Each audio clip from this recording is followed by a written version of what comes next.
Hello learners, welcome back to the channel. और दोस्तों यहाँ पे ये जो है ये हमारा फर्स्ट वीडियो है जहाँ पे मैं आपके साथ डिस्कस करने वाला हूँ कि क्या होता है दोस्तों चैप्टर नंबर 1 में बिजनेस स्टडीज के क्लास 11th में। और आज डिस्कस करेंगे दोस्तों इसके एक्सरसाइज के शॉर्ट क्वेश्चंस और मैं आपको एक्सप्लेन करूंगा कि इसके अंदर आपको क्या क्या देखने को मिलेगा। दोस्तों चलिए फटाफट से वीडियो स्टार्ट करते हैं। और दोस्तों अगर आप ऐसे वीडियो देखना चाहते हैं तो सब्सक्राइब करना मत भूलिए और लाइक कर दीजिएगा वीडियो को देखने के बाद अगर आपको इसका कंटेंट अच्छा लगा हो। तो सबसे पहले आज के इस वीडियो में मैं शॉर्ट आंसर्स के बारे में बात करने वाला हूँ। सबसे पहले जो शॉर्ट क्वेश्चन है उसको हम देखेंगे chapter number 1 business trade and commerce के। अब दोस्तों यहाँ पे सबसे पहला जो क्वेश्चन निकल के आता है वो आता है list any 5 major commercial cities of ancient India. दोस्तों क्वेश्चन को ध्यान से पढ़ना बहुत ज्यादा इंपॉर्टेंट है। यहाँ पे इस वीडियो में हमारा मोटिव ये है कि आपको क्वेश्चन पढ़ने के बाद उसका आंसर सही ढंग से लिखना आना चाहिए। सबसे पहले यहाँ पे आप क्वेश्चन में एक वर्ड देखिएगा एंशिएंट। अगर आपने एशियंट वर्ड को मिस कर दिया तो आपका आंसर गलत हो जाएगा। हो सकता है आप लिखो यहाँ पे मुंबई, दिल्ली, चेन्नई, कोलकाता, लेकिन यहाँ पे एंशिएंट लिखा है इसलिए इसका आंसर कंप्लीटली हिस्टोरिकल होगा। अब दोस्तों यहाँ पे इसका आंसर क्या है? सबसे पहले commercial cities of ancient India are Pataliputra. यानी कि अगर आपने हिस्ट्री पढ़ा होगा क्लास 10th में तो वहां पे इसके बारे में जो है एक छोटा सा पैरा में कवर किया गया है कि पाटलिपुत्र क्या होता है। तो वहां से आप जो है ये पता लगा सकते हो कि पाटलिपुत्र क्या होता है। दूसरा जो सिटी है वो है टैक्सीला। दोस्तों ये सब सिटी जो है ये बिलो द ग्राउंड डिस्कवर किया गया है खोदने के बाद। इंद्रप्रस्था। चौथा जो है मोहनजोदारो जिसके ऊपर एक मूवी भी बन चुकी है। और पांचवा जो है वो है मथुरा। मथुरा तो आप जानते हो दोस्तों कृष्ण भगवान का मथुरा जो है। तो यहाँ पे ये 5 सिटीज है, ये इसका आंसर है क्वेश्चन नंबर 1 का। और इसमें कोई भी समझाने वाली बात नहीं है, आपको याद करना पड़ेगा। जो पहला है पाटलिपुत्र, दूसरा टैक्सीला, तीसरा इंद्रप्रस्थ, चौथा मोहनजोदारो और पांचवा मथुरा। तो ये क्वेश्चन नंबर 1 आपको ध्यान में रखना है। अब दोस्तों बात करता हूँ यहाँ पे क्वेश्चन नंबर 2 के बारे में। क्वेश्चन नंबर 2 बहुत ही इंपॉर्टेंट है। व्हाट इज हुंडी? अब ये हुंडी क्या होता है भाई साहब? हुंडी देखो दोस्तों, सबसे पहले आपको बता दूं आज के कल्चर में हुंडी आपको बहुत कम या फिर हो सकता है देखने को मिले ही ना, क्योंकि अभी आरटीजीएस, एनईएफटी, चेक्स ये सब की वजह से, इंटरनेट बैंकिंग ट्रांजैक्शन की वजह से जो हुंडी का कॉन्सेप्ट है वो लगभग लगभग खत्म सा हो चुका है। इसीलिए हो सकता है कि आपको ये रियल लाइफ में देखने को ना मिले, लेकिन आपको नॉलेज होना चाहिए कि ये हुंडी होता क्या है। सबसे पहले दोस्तों इसका मैं डेफिनेशन देता हूँ, या ये इसका आंसर जो है ये आप लिख सकते हो एग्जाम में, कोई दिक्कत की बात नहीं है। सेम आंसर आप जो है कॉपी कर सकते हो वीडियो को पॉज करके, कोई दिक्कत की बात नहीं है। जो हुंडी होता है दोस्तों, हुंडी इज अ फाइनेंशियल इंस्ट्रूमेंट। सबसे पहली बात, फाइनेंशियल इंस्ट्रूमेंट क्या होता है? फाइनेंशियल इंस्ट्रूमेंट का मतलब ये होता है कि कोई ऐसा इंस्ट्रूमेंट जैसे कि चेक। चेक एक इंस्ट्रूमेंट हो गया जिसमें फाइनेंस से रिलेटेड काम हो, यानी कि मनी से रिलेटेड काम हो। जैसे कि चेक में हम जो है मनी से रिलेटेड काम करते हैं, बिल्स ऑफ एक्सचेंज में हम मनी से रिलेटेड बात करते हैं। तो ये सभी फाइनेंशियल इंस्ट्रूमेंट्स होते हैं जहाँ पे फाइनेंस का इन्वॉल्वमेंट बहुत ज्यादा होता है, जो कि एक फाइनेंस के बेस पे बना हुआ होता है, यानी कि मनी इसका बेस होता है, उसको बोलते हैं फाइनेंशियल इंस्ट्रूमेंट। तो हुंडी is a financial instrument that was developed in medieval India. अब दोस्तों सबसे इंपॉर्टेंट बात, मेडिवल इंडिया क्या होता है? मेडिवल इंडिया को आप रिप्लेस कर सकते हो एंशिएंट इंडिया से। एंशिएंट इंडिया यानी कि हिस्ट्री में बहुत पुराने जमाने में जब एसीबीसी चला करता था, उस जमाने में जो है हुंडी का कॉन्सेप्ट था। अब क्यों था? To carry out transaction related to trade and credit.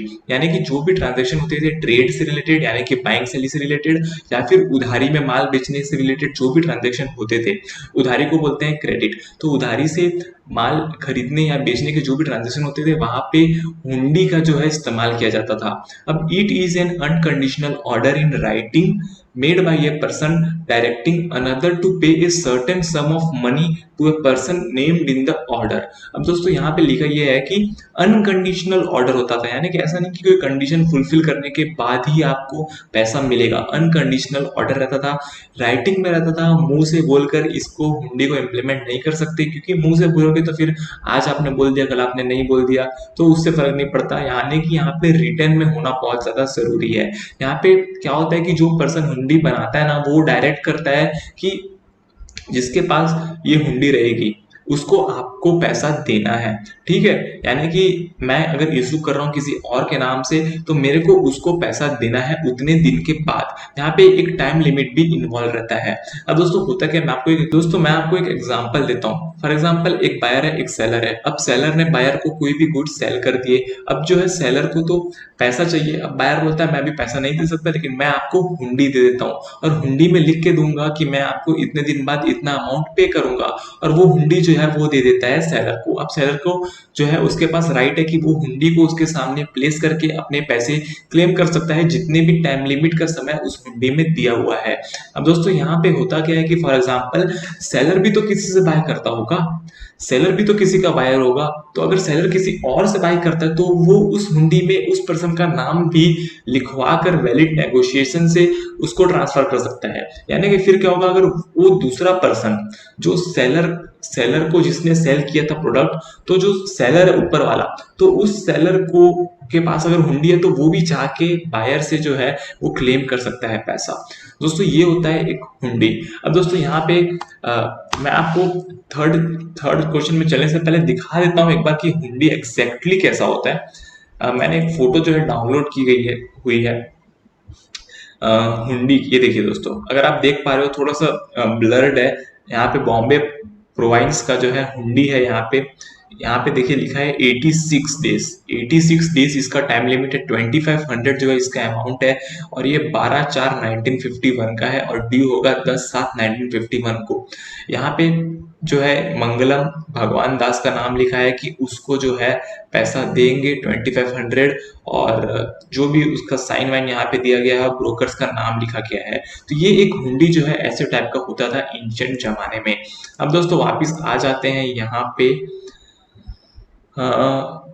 Third question में। थर्ड क्वेश्चन बहुत ज्यादा इंपॉर्टेंट, फिर से हर क्वेश्चन का एक्सप्लेन करूंगा, मैंने आपको कहा था। तो अब सबसे पहले थर्ड क्वेश्चन में आते हैं हम। तो थर्ड क्वेश्चन है दोस्तों, वो है list the major export and import in ancient India. यानी कि कौन से एक्सपोर्ट और इंपोर्ट होते थे एंशिएंट इंडिया में दोस्तों, अभी नहीं, पुराने इंडिया में कौन से प्रोडक्ट्स जो है वो मेनली एक्सपोर्ट और इंपोर्ट होते थे। सबसे पहले बात करेंगे एक्सपोर्ट कौन से होते थे, यानी कि इंडिया से बाहर कौन से प्रोडक्ट्स भेजे जाते थे। सबसे पहला जो है स्पीशीज स्पाइसेस, यानी कि मसाले, जो मसाले हैं वो सभी भेजे जाते थे। वीट, शुगर, ये सब तो आप जानते होंगे। इंडिगो क्या होता है दोस्तों, इंडिगो एक प्लांट होता है। तो फार्मिंग से रिलेटेड जो है आप समझ सकते हो इंडिगो।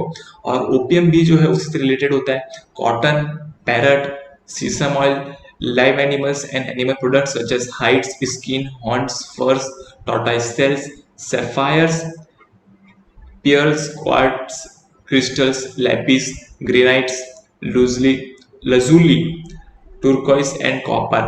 तो ये सभी चीजें जो है इंडिया से एक्सपोर्ट की जाती थी। अब दोस्तों अगर आपको याद रखना है तो आप इजी नाम याद रख सकते हो, जैसे कि spices, wheat, sugar, cotton, parrot, सीसम ऑयल, लाइव एनिमल्स, उनके हाइट्स, स्किन, फर्स, टॉर्टाइस के सेल्स और ग्रेनाइट्स, ये सब चीजें दोस्तों एक्सपोर्ट की जाती थी इंडिया के बाहर। अब दोस्तों बात करेंगे यहाँ पे कौन सी चीजें इंडिया में इंपोर्ट की जाती थी। तो इंपोर्ट की बात करूँ तो यहाँ पे सबसे पहले आता है हॉर्स। हॉर्स जो है, हॉर्स उसको इंपोर्ट किया जाता था इंडिया में। एनिमल प्रोडक्ट्स इंपोर्ट किया जाता था। चाइनीज सिल्क, यानी कि चाइना से जो सिल्क आता था वो। Flax and linen, flax and linen भी जो है ये कपड़े के मटेरियल्स हैं, तो इसको भी इंपोर्ट किया जाता था। वाइन को इंपोर्ट किया जाता था, वाइन को आज के डेट में भी इंपोर्ट किया जाता है। ग्लास, गोल्ड, सिल्वर, गोल्ड जैसे कि आज के डेट में भी इंपोर्ट किया जाता है, या फिर आपको माइन से भी मिल जाता है। सिल्वर हो गया, टिन हो गया, lead, copper, रूबीज, coral, amber etcetera. तो ये सभी चीजें जो है ये इंडिया में इंपोर्ट की जाती थी। तो ये था क्वेश्चन नंबर 3। अब आते हैं दोस्तों क्वेश्चन नंबर 4 में। जो क्वेश्चन है, what were the different types of hundi in use by the traders in ancient times. यानी कि हमने ये तो जान लिया कि हुंडी क्या होता है, लेकिन यहाँ पे बहुत सारे टाइप की हुंडीज होती है जो कि एंशिएंट टाइम में यूज की जाती थी। तो अब मैं आपको ये बताऊंगा कि हुंडीज के टाइप्स क्या क्या होते हैं, किस किस टाइप की हुंडीज देखने को मिलती है। सबसे पहले बात करेंगे दोस्तों यहाँ पे शाह जोक हुंडी। अब दोस्तों यहाँ पे शाह से क्या फर्क, शाह यानी कि महाराजा, महाराजा यानी कि बहुत इज्जतदार आदमी, जो इज्जतदार आदमी के लिए हुंडी होती है, जो इज्जतदार आदमी को ही इशू की जाती है।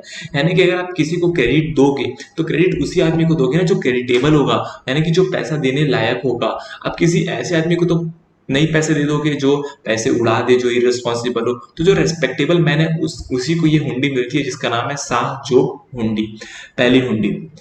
दूसरी दोस्तों जो है जोखमी हुंडी।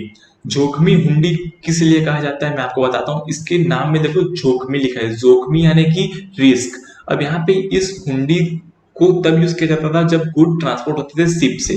अब शिप में क्या होता था, बहुत ज्यादा खतरा होता था, क्योंकि शिप कभी भी डूब सकती है, कभी भी कोई भी तूफान आ सकता है, हो सकता है गुड्स डैमेज हो जाए पानी के कारण, कुछ भी हो सकता था। तो यहाँ पे ये जोखमी हुंडी होती थी, जोखमी हुंडी। तो ये बात आपको याद रखनी है, जोखमी हुंडी। तो जोखमी हुंडी का मतलब थोड़ी सी रिस्की हुंडी, यानी कि जो शिप से कुछ ट्रांसपोर्ट करते थे उसके लिए यूज होती थी। इसके बाद दोस्तों जो तीसरा है वो है नाम जोग हुंडी। अब दोस्तों नाम जोग यानी कि नाम, यानी कि कोई भी पार्टी का जो नाम हुंडी में लिखा है उसको पैसे मिलेंगे, तो ये होगी नाम जोग हुंडी। चौथा जो है वो है धनी हुंडी। धनी हुंडी का क्या मतलब होता था कि जो भी ओनर है हुंडी का, उसका नाम लिखा होता था कि मैं इस हुंडी का ओनर हूँ, तो यहाँ पे पैसे सारे उसको मिल जाते थे, धनी हुंडी। अब दोस्तों इसके बाद जो है वो है जवाबी हुंडी। जवाबी हुंडी क्या होता था, एक मनी ऑर्डर टाइप का। मनी ऑर्डर आपको पता है मनी ऑर्डर क्या होता है, मनी ऑर्डर के कैसा होता है, जैसे कि कोई एक टेम्पल है, अगर टेम्पल में आपको डोनेशन देना है और आप अपने घर में बैठे हो, आजकल तो ऑनलाइन हो गया, पहले ऑनलाइन नहीं हुआ था। तो जब ऑनलाइन नहीं हुआ करता था तब लोग क्या करते थे, पोस्ट ऑफिस में जाते थे और उस टेम्पल के एड्रेस पे पैसे भिजवाते थे, उसको बोलते थे मनी ऑर्डर। तो ये जवाबी हुंडी जो है उसी टाइप का इंस्ट्रूमेंट है। इसके बाद दोस्तों बात करता हूँ, यहाँ पे एक आता है दर्शनी हुंडी। दर्शनी हुंडी यानी कि दर्शन देना, यानी कि दिखाना।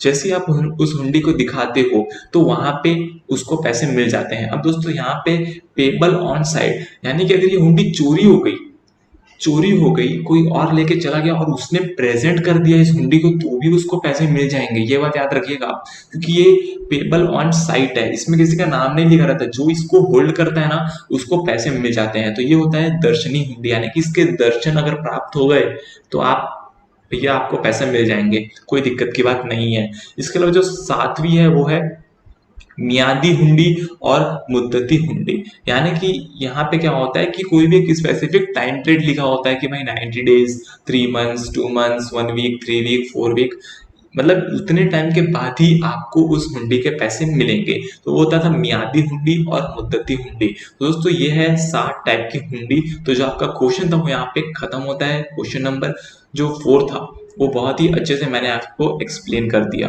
अब दोस्तों आते हैं क्वेश्चन नंबर 5 में। क्वेश्चन नंबर 5 बहुत ही ज्यादा सिंपल है। What do you understand by maritime trade. अब दोस्तों मैरीटाइम, आप वर्ड को देखिए ध्यान से। सबसे पहले लिखा है मैरी, MARI, मैरी। इसको अपन बोल सकते हैं मैराइन। मैराइन यानी कि समुद्र, समुद्र से रिलेटेड कोई भी जो ओशन है उनसे रिलेटेड मैरीटाइम ट्रेड। अब दोस्तों मैरीटाइम यानी कि समुद्र से रिलेटेड ट्रेड। अब दोस्तों अगर मैं इसको अच्छे से एक्सप्लेन करूं तो एक kind of trade that involves transportation of goods through sea. जैसे कि मैंने आपको बताया कि जो भी ट्रेड अगर समुद्र में होता है, सी में होता है, तो उसको बोलते हैं, जहां पे शिप यूज होता है एज द प्राइमरी मीडियम, यानी कि शिप से गुड्स ट्रांसपोर्ट होता है, उसको बोलते हैं मैरीटाइम ट्रेड। मैंने आपको बताया बहुत ही सिंपल था इसका आंसर।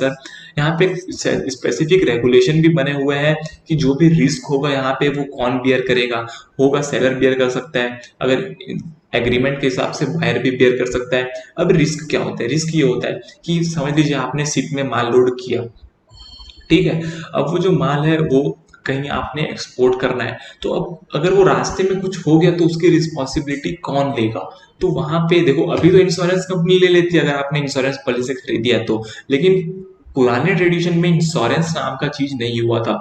तब वहां पे जो है ये मैरीटाइम ट्रेड में अलग अलग रेगुलेशन बनाए जाते थे और उसके हिसाब से ट्रेडिंग की जाती थी। तो ये बात आपको ध्यान में रखनी है। ये है दोस्तों क्वेश्चन नंबर 5। अब दोस्तों इसके बाद आते हैं क्वेश्चन नंबर 6 में, जहां पे लिखा है state the different type of economic activities. सबसे पहले इकोनॉमिक एक्टिविटीज क्या होती है? इकोनॉमिक एक्टिविटीज वो होती है जहां पे इकोनॉमी को आप डेवलप करते हो, इकोनॉमी में आप पैसे बनाते हो और उससे रिलेटेड कोई भी एक्टिविटी करते हो, उसको बोलते हैं इकोनॉमिक एक्टिविटी। तो अपने को यहाँ पे क्वेश्चन नंबर 6 में ऐसी एक्टिविटीज बतानी है जो कि इकोनॉमिक हो, इसके टाइप्स बताने हैं। तो सबसे पहले इसके आंसर में चलते हैं। तो यहाँ पे बहुत सारी वेरियस इकोनॉमिक एक्टिविटीज है। सबसे पहला है प्रोफेशन। दोस्तों प्रोफेशन आपको पता होगा, बहुत ही अच्छा, बोलने में तो बहुत अच्छा लगता है वर्ड, बहुत ही बढ़िया वर्ड है profession. This are the activities that requires specialised skill. अब प्रोफेशन का जो मतलब ये होता है कि स्पेशलाइज्ड स्किल वाले person and knowledge and people involve in this are known as professionals. For example, अगर आप क्लास 11-12 में हो, अगर आपका ड्रीम है एक प्रोफेशनल डिग्री पाना, तो आप क्या करोगे? सीए करोगे, सीएस करोगे, सीएमए करोगे। तो ये सभी जो फील्ड है ये है प्रोफेशनल। तो यहाँ पे आपको स्पेशलाइज्ड स्किल लगती है, आपको कुछ चीजें सीखनी पड़ती है और इससे रिलेटेड नॉलेज लेनी पड़ती है, तो वहां पे इसको बोलते हैं प्रोफेशन। दूसरा जो आता है वो आता है एम्प्लॉयमेंट, यानी कि ये एक ऐसी इकोनॉमिक एक्टिविटी है जहाँ पे पीपल को पे किया जाता है उनकी सर्विस के लिए, उनको बोला जाता है एम्प्लॉयज। यानी कि फॉर एग्जांपल, अगर मेरे को कोई भी ट्रक लोड करवानी है तो मैं क्या करूंगा? एम्प्लॉयज की हेल्प लूंगा, एम्प्लॉयज को बोलूंगा आप ट्रक लोड कर दो, मैं आपको इतने पैसे दूंगा। तो वो मेरे को सर्विस दे रहे हैं लोडिंग की और मैं उनको पैसा दे रहा हूँ। तो ये होता है एम्प्लॉयमेंट, ये होता है सेकंड टाइप का इकोनॉमिक एक्टिविटी। अब दोस्तों बात करता हूँ थर्ड टाइप की इकोनॉमिक एक्टिविटी की, जो कि है बिजनेस। अब दोस्तों बिजनेस क्या होता है? Economic activity that deals with trading of goods. मैंने आपको पहले बताया था इसके पहले वाले वीडियो में बिजनेस के बारे में। दोस्तों बिजनेस में क्या होता है कि गुड्स की ट्रेडिंग की जाती है, यानी कि सेल और बाय दोनों होता है, गुड्स और services, with a motive to earn profit. ये बहुत ज्यादा इंपॉर्टेंट है, with a motive to earn profit, यानी कि प्रॉफिट मोटिव होना चाहिए। अगर प्रॉफिट मोटिव नहीं हुआ तो वो बिजनेस नहीं होगा। तो ये बात ध्यान रखिए, हो सकता है एमसीक्यूज में आ जाए कि बिजनेस में प्रॉफिट मोटिव होता है या नहीं होता है, तो आपको याद रखना है कि बिजनेस में प्रॉफिट मोटिव होता है। तो ये था दोस्तों क्वेश्चन नंबर 6 जो मैंने आपको एकदम अच्छे से एक्सप्लेन कर दिया। अब दोस्तों आगे बढ़ते हैं क्वेश्चन नंबर 7 की तरफ।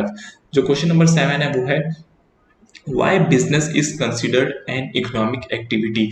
अभी हमने इस क्वेश्चन में बात किया कि इकोनॉमिक एक्टिविटी में बिजनेस आता है, लेकिन बिजनेस क्यों आता है? क्यों आता है बिजनेस? दोस्तों सबसे पहले इकोनॉमिक एक्टिविटी का मतलब ये होता है कि ऐसा काम करना जिससे आप प्रॉफिट कमाओ और अपनी लाइफस्टाइल को इंप्रूव कर सको और इकोनॉमी की हेल्प कर सको। अब क्या ये कैरेक्टरिस्टिक्स आपको बिजनेस में देखने को मिलती है? तो सबसे पहले देखेंगे बिजनेस जो है वो इकोनॉमिक एक्टिविटी इसीलिए है क्योंकि इसका सोल पर्पज ही ये होता है कि एक बिजनेस को स्टार्ट करने के पीछे कि एक जन की लाइवलीहुड मेंटेन हो, यानी कि वो अपने खर्चे निकाल सके और साथ ही साथ प्रॉफिट बना सके और प्रॉफिट बना के अपने बिजनेस को एक्सपांड कर सके, इकोनॉमी को हेल्दी कर सके और इकोनॉमी को स्ट्रॉन्ग कर सके। इसीलिए दोस्तों बिजनेस को इकोनॉमिक एक्टिविटी कहा जाता है। अगर मैं आपको पढ़ के बताऊं, business is said to be an economic activity as the sole purpose of starting a business is to earn livelihood and also make profit from the activity, hence it is considered to be an economic activity. ये था दोस्तों question number 7 जो मैंने आपको अच्छे से explain कर दिया। अगर आपका कोई भी डाउट हो किसी भी क्वेश्चन से रिलेटेड, आप कमेंट बॉक्स पर डालिए, मैं 100% आपको कमेंट का रिप्लाई करूंगा। अब दोस्तों बात करते हैं क्वेश्चन नंबर 8। एकदम सिंपल क्वेश्चन है, state the meaning of business. Business का क्या मतलब होता है? इसका आंसर भी एकदम सिंपल है।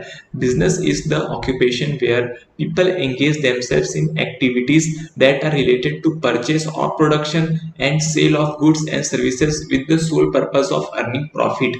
ये मैं आपको ऑलरेडी समझा चुका हूँ कि एक्टिविटी होनी चाहिए, साथ ही साथ गुड्स या सर्विस होना चाहिए, हो सकता है प्रोडक्शन हो या फिर सेल हो गुड्स का, कुछ भी हो सकता है, और सोल पर्पस जो है वो ये रहना चाहिए कि आपको प्रॉफिट कमाना है।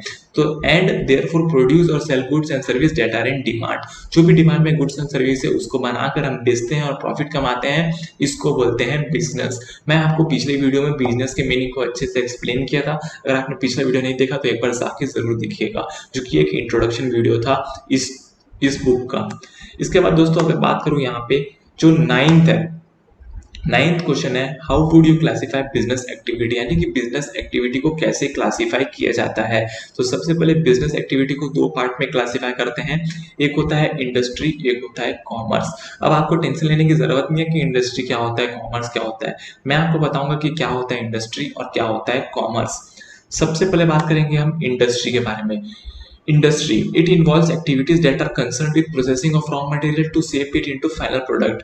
दोस्तों इंडस्ट्री में क्या होता है, अगर मैं इंडस्ट्री वर्ड लेता हूँ तो आपके दिमाग में आता है फैक्ट्री का स्ट्रक्चर। तो फैक्ट्री में क्या होता है, कोई भी एक रॉ मटेरियल लेके आते हैं, उसको हम प्रोसेस करते हैं और उससे फिनिश गुड्स बनाते हैं। तो यहाँ पे जो इसका प्रोसेस है वो क्या हुआ, रॉ मटेरियल को लाना, उसको प्रोसेस करना और उसको फाइनल प्रोडक्ट बना के मार्केट में बेचना। तो इंडस्ट्री का काम ये होता है कि रॉ मटेरियल को फिनिश गुड्स में कन्वर्ट करना। Role of industry is to provide value to the raw material so that it can be consume by the end user. अब दोस्तों क्या होगा कि रॉ मटेरियल, जैसे अगर आपको फर्नीचर चाहिए, फर्नीचर, और मैं आपको लकड़ी काट के दे दूं तो आपके तो किसी यूज का नहीं हुआ वो। और अगर मैं लकड़ी काटूं, उसको शेप दूं, उसको फर्नीचर बनाऊं, उसमें फिटिंग्स करूं फर्नीचर के हिसाब से, प्लाईवुड लगाऊं, माइका लगाऊं, सब लगाऊं और आपको रेडी करके दूं, तब आप उसको अच्छे से कंज्यूम कर पाओगे, तब आप उसके एंड यूजर बनोगे। तो यहाँ पे ये बात ध्यान में रखने वाली है कि इस इंडस्ट्री का रोल ये होता है कि रॉ मटेरियल को ऐसा कन्वर्ट करो फिनिश गुड्स में कि वो एंड यूजर के काम आ सके। अब इंडस्ट्री में यहाँ पे एक प्राइमरी भी होती है, एक सेकेंडरी भी होती है और एक टेरिटरी बेस्ड भी होती है, जिसके बारे में दोस्तों मैं आपसे कुछ ही देर बाद बात करने वाला हूँ कि कौन से टाइप की इंडस्ट्री होती है। सबसे पहले हम आते हैं कॉमर्स के बारे में। कॉमर्स क्या होता है? It is mainly concern with trading, trading यानी buying and selling and the related activities. It includes the exchange of goods and service, जैसा कि मैंने आपको बताया कि गुड्स एंड सर्विस ये दोनों को एक्सचेंज करना। Commerce deals with two types of activities, यहाँ पे दो टाइप की एक्टिविटीज होती है। पहला होता है ट्रेड यानी कि बाइंग एंड सेलिंग से रिलेटेड एक्टिविटीज, और दूसरा होता है auxiliary to trade.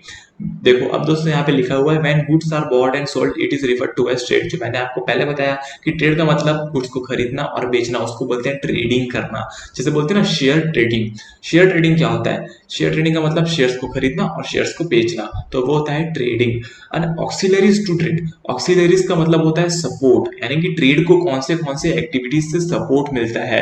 For example banking, transportation, advertising, communication. तो ये सभी एक्टिविटीज यहाँ पे बिजनेस को हेल्प करती है एक्सपैंड करने में। बैंकिंग से आप जो है बहुत सारे काम कर सकते हो। अगर बैंक नहीं होता, इमेजिन करो अगर बैंक नहीं होता तो आज के डेट में कोई भी बिजनेस इतना ज्यादा एक्सपैंड नहीं कर पाता। समझ लो ट्रांसपोर्टेशन नहीं होता तो बिजनेस की जो साइज है वो लिमिटेड रह जाती, वो एक ही विलेज के अंदर या एक ही सिटी के अंदर काम कर पाते। अगर एडवर्टाइजिंग नहीं होती तो आपको नए प्रोडक्ट के बारे में पता कैसे चलता, आपको जियो के बारे में कैसे पता चलता। तो ये एडवर्टाइजिंग भी यहाँ पे बहुत ज्यादा इंपॉर्टेंट है और कम्युनिकेशन भी इंपॉर्टेंट है। Commerce provides the necessary link that needs to exist between producers and consumers. जो भी प्रोड्यूसर्स है यानी कि जो प्रोडक्ट बनाते हैं, कंज्यूमर्स यानी कि जो प्रोडक्ट को कंज्यूम करते हैं, ये दोनों के बीच में एक लिंक स्टैब्लिश करता है कॉमर्स। अब दोस्तों मैंने आपको बताया कि इंडस्ट्री और कॉमर्स क्या होता है। अब दोस्तों यहाँ पे मैं आपको बताता हूँ कि इंडस्ट्रीज के टाइप्स के बारे में। तो एक फोटो था मेरे पास, कहाँ गया, ये रहा। ये देखिए सेक्टर्स ऑफ द इकोनॉमी। सबसे पहले प्राइमरी इंडस्ट्री, प्राइमरी यानी कि रॉ मटेरियल से रिलेटेड, जहाँ पे रॉ मटेरियल का काम होता है। एक्सट्रैक्शन ऑफ रॉ मटेरियल यानी कि कोल का एक्सट्रैक्शन, डायमंड का एक्सट्रैक्शन, ऑयल का एक्सट्रैक्शन, कोई भी एक्सट्रैक्शन हो गया, या फिर हो सकता है ट्रीज का एक्सट्रैक्शन, फार्मिंग या फिर फिशिंग, ये हो गया प्राइमरी इंडस्ट्री। सेकेंडरी इंडस्ट्री यानी कि उस एक्सट्रैक्ट किए हुए रॉ मटेरियल को मैन्युफैक्चर करना। जैसे कि अगर आपने पेट्रोल निकाला है तो उससे, पेट्रोल मतलब कि फ्यूल निकाला है तो उससे इलेक्ट्रिसिटी और गैस बनाना। कंस्ट्रक्शन करना, अगर आपने क्या बोलते हैं माइनिंग किया अगर कंस्ट्रक्शन करने के लिए किया है तो उससे जो है कंस्ट्रक्ट करना, उसको मैन्युफैक्चर करना रॉ मटेरियल को, तो ये सेकेंडरी एक्टिविटी आती है। फिर टेरिटरी यानी कि सर्विस सेक्टर, टेरिटरी यानी service sector, retail, financial service, communication, hospitality, real estate, information technology, ये सब आता है टेरिटरी सर्विस सेक्टर में। और एक आता है क्वार्टरनरी, क्वार्टरनरी यानी कि education, public sector, research and development. इसके बारे में आपको ज्यादा जानने की जरूरत नहीं है, लेकिन प्राइमरी, सेकेंडरी और टेरिटरी एक्टिविटीज आपको जानना जरूरी थी। अब दोस्तों वापिस से आ जाते हैं यहाँ पे 14th। अरे कहाँ गया भाई slide show, from correct slide. हम दोस्तों आते हैं question number 10। What are the various types of industries? Industries के कौन से टाइप्स होते हैं? तीन टाइप में हम इसको ब्रॉडली कैटेगराइज कर सकते हैं। सबसे पहला primary industries, this type of industry focus on getting raw material and the examples are mining, fishing and farming, जैसा कि मैंने आपको अभी इमेज में दिखाया था। Secondary activities, such industries are mainly involve with manufacturing goods for raw material and includes car, steel and electronic industry, यानी कि जो भी आप प्राइमरी इंडस्ट्री से रॉ मटेरियल आएगा उसको सेकेंडरी इंडस्ट्री में यूज करके उसको मैन्युफैक्चर करोगे। उसके बाद टेरिटरी, यानी कि यहाँ पे सर्विस से रिलेटेड आता है, जो भी this industry provide services and support to primary and secondary industries and with activities related to trade. ये तीनों चीजें मैं आपको ऑलरेडी एक्सप्लेन कर चुका हूँ। आई होप आपको समझ में आ गई हो। अगर नहीं आई है तो कोई बात नहीं, आप कमेंट सेक्शन में कमेंट कर दीजिए, मैं आपका जवाब जरूर दूंगा। इसके बाद question number 11, explain any two business activities which are auxiliaries to trade. मैंने आपको पहले ही बताया कि ऑक्सिलरीज यानी कि सपोर्ट, और मैंने आपको दो बिजनेस एक्टिविटी पहले भी बता चुकी थी, जिसमें आता है कम्युनिकेशन आता है, बैंकिंग आता है ना, ट्रांसपोर्टेशन आता है। तो इसमें से कोई भी दो आपको लिखनी है। तो यहाँ पे सबसे पहला जो है वो है बैंकिंग एंड फाइनेंस। फाइनेंस का मतलब क्या होता है? फाइनेंस का मतलब होता है कि आपका जो भी एक्टिविटीज है वो पैसे से रिलेटेड है, मनी से रिलेटेड है, तो उसको बोलते हैं finance. Funds are necessary for acquiring assets, assets यानी कि मशीनरी, बिल्डिंग्स, ये सब चीजें आपको जरूरत पड़ेगी अपने बिजनेस में, तो उसको बोलते हैं एसेट्स।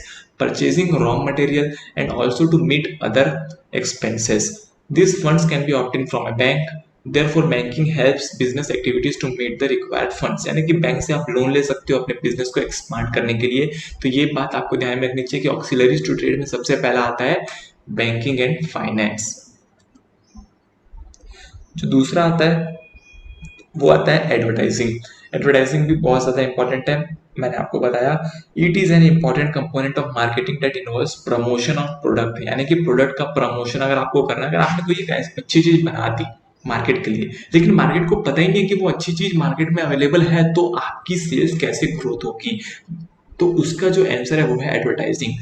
अगर आप एडवर्टाइजिंग करोगे तो आपके प्रोडक्ट के जो स्पेसिफिकेशंस है, जो कैरेक्टरिस्टिक्स है, वो लोगों तक पहुंचेगी और वहां से आपको अपनी सेल इंक्रीज करने का मौका मिलेगा और पोटेंशियल जो कस्टमर्स है उन तक पहुंचने का मौका मिलेगा। तो देखिए यहाँ पे लिखा है it involves promotion of products and accurate promotion only help reach potential viewers that will result in sales. तो यहाँ पे दो ऑक्सिलरी एक्टिविटीज मैंने आपको बताई है, बैंकिंग एंड फाइनेंस और दूसरी एडवर्टाइजिंग। तो ये बात को ध्यान में रखिएगा। इसके बाद दोस्तों आते हैं क्वेश्चन नंबर 12 में, लास्ट के दो क्वेश्चन बचे हैं, आराम से इस वीडियो को देखिए। What is the role of profit in business? क्या रोल होता है प्रॉफिट का बिजनेस में? Profit is the only purpose for which business is done. सही बात है, मैंने आपको बताया कि जहाँ पे प्रॉफिट नहीं है वहां पर बिजनेस नहीं है। Without profit A business will not sustain for a long time. हाँ, क्योंकि अगर आप प्रॉफिट नहीं कमा रहे हो तो आप क्या कर रहे हो? जितने में खरीद रहे हो उतने में बेच रहे हो, जितने में खरीद रहे हो उतने में बेच रहे हो, तो फिर आपका तो लॉस होना ही है, क्योंकि इलेक्ट्रिसिटी एक्सपेंस, रेंट एक्सपेंस, ये सब आप कहाँ से निकालोगे? तो इसलिए प्रॉफिट होना बहुत ज्यादा जरूरी है। For a business to operate on a regular basis, a part of profit needs to be reinvested, यानी कि जो भी प्रॉफिट कमा रहे हो, ऐसा नहीं कि सब प्रॉफिट आप उड़ा दिए, आप पर्सनल एक्सपेंस में लगा दिए, आपको उसको री इन्वेस्ट करना है, तभी तो आपका बिजनेस एक्सपांड होगा। It helps in growth of the business. Role of profit in a business is that it is necessary for expansion of business. जैसे कि मैंने आपको बताया कि बिजनेस एक्सपेंड करने के लिए प्रॉफिट काम आता है। अब दोस्तों क्वेश्चन नंबर 13, जो कि बहुत ही इंपॉर्टेंट क्वेश्चन है, ये आपके एग्जाम में आ सकता है। What is business risk? What is it's nature? यानी कि बिजनेस रिस्क क्या होता है और उसका नेचर क्या होता है। सबसे पहले हम बात करेंगे रिस्क। रिस्क क्या होता है? रिस्क यानी कि खतरा। रिस्क यानी कि खतरा हो आपको कि आपका प्रॉफिट लॉस में कन्वर्ट हो जाए।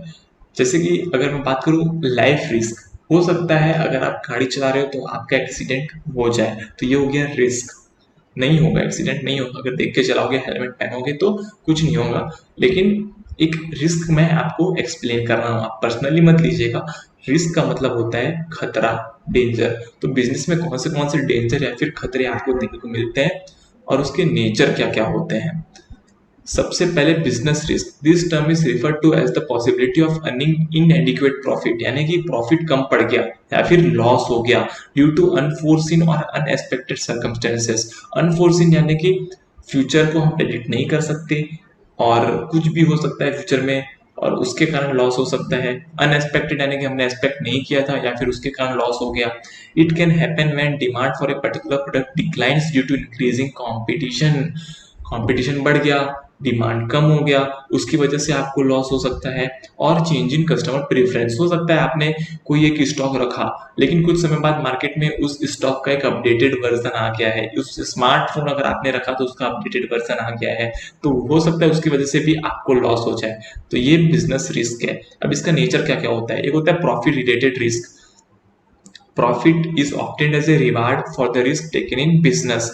सबसे पहले बात करता हूँ प्रॉफिट का रिस्क। सबसे इंपॉर्टेंट रिस्क होता है कि अगर आपको प्रॉफिट नहीं हुआ तो आप बिजनेस को कैसे सस्टेन करोगे, कैसे कंटिन्यू करोगे, ये सबसे ज्यादा इंपॉर्टेंट है। तो ये होता है प्रॉफिट रिलेटेड रिस्क। इसके बाद दोस्तों बात करते हैं degree of risk taken depends upon the scale of operation of business.